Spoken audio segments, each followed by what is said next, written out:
gbẹ̀yìn ilé bá wà nídìí obìnrin àwọn ọkùnrin alálùbáríkà ló máa pàdé àwọn ọkùnrin aláàánú ló máa pàdé tó bá dẹ̀ ti wà nídìí àwọn èèyàn máa ṣe láàánú bẹ́ẹ̀ ni ilẹ̀kẹ̀ ajé ni. tó káàkiri tí ètò tẹlifíṣàn fún àwọn Yorùbá a ti dé bí a ṣe ń dé tá a bá sọ nípa ajé ògùnkùn ní sọ ẹlẹgbẹta àdó àwọn ayé ìyẹn lọ́wọ́ ni ọmọ lè fi ní ẹ̀rọ àmì àṣẹ Èdùmàrè. wá síbi tí àwọn èèyàn kì í wá ajé dé àwọn èèyàn wọn ti wá lọ sí gbàrà wọn ti wá lọ sí gbòòrò àdúrà kan gbọ́dọ̀ sí ni pé gbogbo àbáyé wájú sí kí Ọlọ́run máa gbọ́dọ̀ kí a ní dáadáa àmì o àdètò àti àdèṣẹ́kù. àmì àṣẹ. yá lọ sí iléeṣẹ́ Tiger Solution Palace ní tí a ti máa sọ̀rọ̀ nípa ajé ọgbọ́n ènìyàn lè dá ewu lálẹ́ ìròyìn tí pé ajá lè bá wa ná á lè bá yàn lò bísíǹnẹ̀sì ẹ̀ ló ń pè ní ajé náà kákọ́ fi yẹ kí àlejò akábọ̀ sórí ètò. ẹ ṣe olóòtú. wọ́n sọ nípa ajé kí la jẹ́ nípa òsì ní ajé kó nínú ìgbésí ayé ọmọ ìdá ènìyàn. ajé ògúngúnú sọ onísọ bòjì ajé aláṣọ àlà funfun gbò ajé máa nà mí o èmi ti ṣẹbọ ànímọ̀ rẹ̀ ajé wá filé mi ṣe ibùgbé kó o fọ̀dẹ̀dẹ̀ mi ṣe ibùgbé kí iná balájé kí máa rájé pè ránṣẹ́ kí máa rájé múlò kí máa rájé múṣẹ̀ yẹ kí lajé ń jẹ lótùúfẹ̀ tára fi ń dẹ ajé ẹran ọ̀gẹ̀dẹ̀ lajé ń jẹ ajé anamọ́náyé anu àgbàlagbà táṣe ọ̀ṣọ́ ajé ò ní na gbogbo wa o ajé á filé gbogbo wa ṣe ibùgbé o ajé jẹ́ nǹkan tó jẹ́ pé gbogbo ayé ló ń wá kiri nítorí pé ẹni tó wà láyé yìí tí ò nájé tí ò rájé lò tí ò rájé ná ó dàbí òkú ni ẹni tó ń tajà tí ò sájé béèyàn bá ń lọ sídìí ọjà láàárọ̀ bóyá èèyàn lọ sí ṣọ̀bẹ̀ láàárọ̀ wọn Yorùbá ní ajé á wá o gbogbo èèyàn ló ń gbàdúrà pé kí ajé fi lé òun ṣe ibùgbé kóun máa rájé lò kóun máa rájé ná so ajé jẹ́ ohun pàtàkì nínú ìgbésílẹ̀ ayé ọmọ ẹ̀dá ohun tó ṣe kókó ni owó lajé ọlá lajé ọrọ̀ lajé kájé má nà wá kájé fi lé gbogbo wa ṣe ibùgbé ni ajé lèèyàn fi ń ṣe àmúyẹ nílé ayé. ajé nìyẹn o. bẹ́ẹ̀ ni. wọ́n á ní pé èèyàn wá ẹnì kan ò rájé ná kò rájé lò irú ẹni bẹ́ẹ̀ kí la máa ṣẹlẹ̀ sí kí sì ló lè fà á téèyàn ò ní rí ajé ná tí ò ní nílò. ó póríṣiríṣi téèyàn ò bá rájé ná téèyàn ò rájé lò ọ̀pọ̀lọpọ̀ ìgbà ó lè jẹ́ bóyá ẹni yẹn ó lè jẹ́ ìdíwọ́ ìdènà ó lè já sáàsì ẹni yẹn lè ti fara ká sáǹbì kan bóyá ó ti kọjá ńbì kan tó ó lè ti dàbí lù sí lára àwọn nǹkan tí ò ń jẹ́ kí èèyàn rí ajé lò nìyẹn lóòótọ́ kádàrá wà o wípé ẹlòmíì lè máa lówó láyé o àmọ́ tá bá yọ tìyẹ kúrò ihun tí ò ní jẹ́ kéèyàn rí ajé lò ní pé bóyá tásàsí bá wà tídìíwọ́ bá wà tọ́wọn àgbàlagbà bá ń dàyàn láàmú àwọn àgbàlagbà tún máa ń fajé dàyàn láàmú nítorí pé ajé lèèyàn fi ń ṣohun gbogbo láyé yìí Yorùbá ní owó òsì fàárí òṣùwọ̀n tí ò bá sájé èèyàn lè rákọ kankan ṣe ẹni tó ń rájé lò tó ń rájé ná òun ló máa rákọ ṣe owó lèèyàn fi ń ṣe fàárí nínú ayé yìí.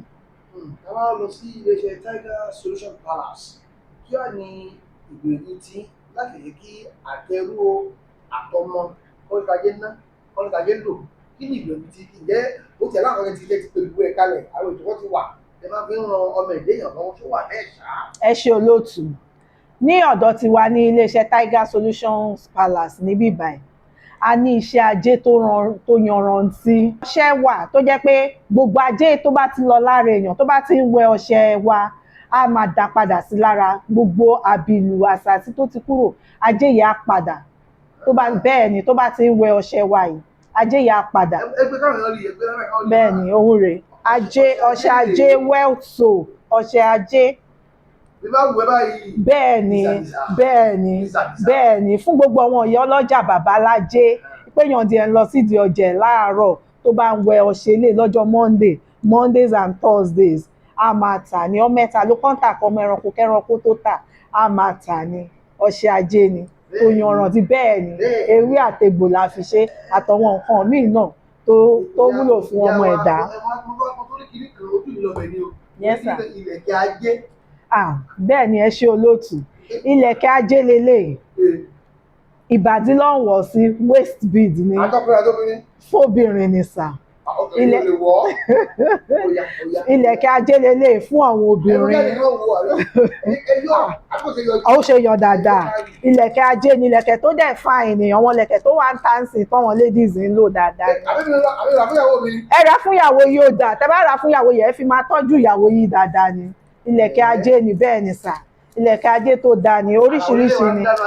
Bẹ́ẹ̀ ni, tó bá wà nídìí èèyàn, àánú á máa wọlé, àwọn èèyàn á máa ṣe láàánú, á máa rówó gbà. Àwọn ọkùnrin tó jẹ́ pé akágọ́m lọ́wọ́ wọn tí wọn ò fẹ́ sanwó, wọn á máa ṣe dáadáa.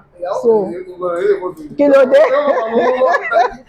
Lè gbà tán ẹjọba mánéjì ara yìí ni. So àwọn ilẹ̀kẹ̀ tó fáìn lóríṣiríṣi ni a lò. Bẹ́ẹ̀ ni ilẹ̀kẹ̀ ajé ni. Bó wà nídìí èèyàn gan, béèyàn bá lọ sídìí ọ̀jẹ̀ á máa tà ní, kò ń ṣe pé bóyá kọ́kàn fi gbowó lọ́wọ́ ọkùnrin nìkan ló wà fún. Ilẹ̀kẹ̀ ajé ni. ẹ wá débi ló lè lélẹ̀. Tó bá wù yìí lọ, ọkùnrin náà ń lo lẹ̀kẹ̀. ọkùnrin ló lẹ̀kẹ̀ sí. Ọkùnrin ló lẹ̀kẹ̀ sídìí, bẹ́ẹ̀ ni. bó bá já títì Kò lè já ilẹ̀kẹ̀, eléyìí ò lè já. Okùn tó le gidi la fi ṣe, eléyìí ò ń ṣe rọ́bà. Okùn la fi ṣe, a sin fúnra wa, tìbílẹ̀ lélẹ̀. Bẹ́ẹ̀ ni, ò ń ṣe fashion. Àwọn lẹ̀kẹ̀ tó dẹ̀ ń lò nísìnyí ni. Àwọn lẹ̀kẹ̀ tó fà ìgbélẹ̀kẹ̀ gbàlódé tán ń lò nísìnyí ni. Bẹ́ẹ̀ ni, ewé àtegbò, bẹ́ẹ̀ ni, odindi 21 days. ó lè mọ ọkọ bìsàbìsà. Bẹ́ẹ̀ ni, 21 days ni a fi sóòkè pẹ̀lú àwọn iṣẹ́ lóríṣiríṣi, ewé àtegbò. tó lè bá gbélé sí ìdí ó wà pẹ̀lú bá jọ ní sáà ní kò ní bàjẹ́. Rárá o, kò sí nǹkan tó máa bàjẹ́, eléyìí ò ń bàjẹ́. yorùbá níbàárọ̀pọ̀ pẹ̀lú ẹ̀. Rárá, kò ń bàjẹ́. Bẹ́ẹ̀ ni, ó máa dúró bẹ́ẹ̀ ni. èèyàn á lò wá lówó kò rí ọgbọ́n dá àwọn aláwìn ló ń palẹ̀ kò sí yẹn mọ́. Kò sí yẹn mọ́ o. Gbẹ̀yìn eléyìí bá wà nídìí obìnrin, àwọn ọkùnrin alálùbáríkà ló máa pàdé. Àwọn ọkùnrin aláàánú ló máa pàdé. Tó bá dẹ̀ ti wà nídìí, àwọn èèyàn máa ṣe láàánú. Bẹ́ẹ̀ ni, ilẹ̀kẹ̀ ajé ni. kò sí nǹkan tí wọ́n ń bàjẹ́. Kò sí nǹkan tó ń bàjẹ́. tó eléyìí tí a wá sọ yìí mà. Yes, sir. níbẹ̀ náà ó ní nǹkan tó bẹ̀rẹ̀ ọ̀rọ̀ yìí ó ní ṣé ẹ mọ́ ń ṣe ajé náà ẹ wáyé pé táwọn bá fún consultation. Bẹ́ẹ̀ ni, bẹ́ẹ̀ ni sà. ní Tiger Solution Palace. Bẹ́ẹ̀ ni sà, ó ṣeé ṣe. Bẹ́ẹ̀ ni sà. Bẹ́ẹ̀ ni sà. tó ṣé àwọn kìíní ṣe ó wá rọjú àbí gbọ̀ngbọ̀ngbọ̀n ni owó ńlá láti. Ó rọjú, ọjà wo wọ́n rárá, nítorí pé Yorùbá ní ọbẹ̀ tó dùn owó ló pa á. Tẹ́ bá lo àwọn tó ti ń lo iṣẹ́ wa, àìmọye testimonies lóríṣiríṣi látọ̀dọ̀ wọn tó ti ń lo iṣẹ́ wa. Tábọ́lẹ̀kẹ̀ náà lé àbí ọ̀tọ̀ọ̀tọ̀ ni. Ọ̀tọ̀ọ̀tọ̀ ni o, ẹni tó bá wù kó lo lẹ̀kẹ̀ ni o, ẹni tó bá wù kó lo lẹ̀kẹ̀ ló máa lo lẹ̀kẹ̀ o. Bẹ́ẹ̀ ni, bẹ́ẹ̀ ni, bẹ́ẹ̀ ni. Okay, 090 700 0125 090 70 00 125. ọ́fíìsì yìí kọ́ lọ́nà náà fẹ́ wá pé kò abẹ́lọ́wọ́ yóò wá kan bẹ́ẹ̀. Ẹ ṣé olóòtú, 205 Ẹgbẹ́dá Ìdìmú Road, Faith Bus Stop, Lagos. Ilé Èkó bílẹ̀ wà. Bẹ́ẹ̀ ni. Orúkọ yóò ká máa lọ́lẹ̀ wá orúkọ yìí o. Ẹniọlá Àkànkẹ́. Ṣé o, a máa rí bá ọ tó ẹ̀yàn tí àti jẹ àti mú àti iná àti ìlò tó ń dà láàmú àwọn pàtó ọjà títí tí mo ti rí ẹni tí wọ́n ní ẹ̀lẹ́mbẹ̀ o ayé ti dáadé o ẹ máa bọ̀ ní Tiger Solution Palace ní number 205 Ẹgbẹ́dá Ìdìmú Road, Bus Stop. Ní ìpínlẹ̀ Èkó bí bàbá ìyàwó àmọ́ olóyè tó pọ̀ arábìnrin Ẹniọlá Àkànkẹ́ Àkànkẹ́ nínú ìgbẹ́lítàlì ìyá tó bìbí tó àwọn oníbà ẹ̀ṣẹ̀ wọ́n dàbọ̀.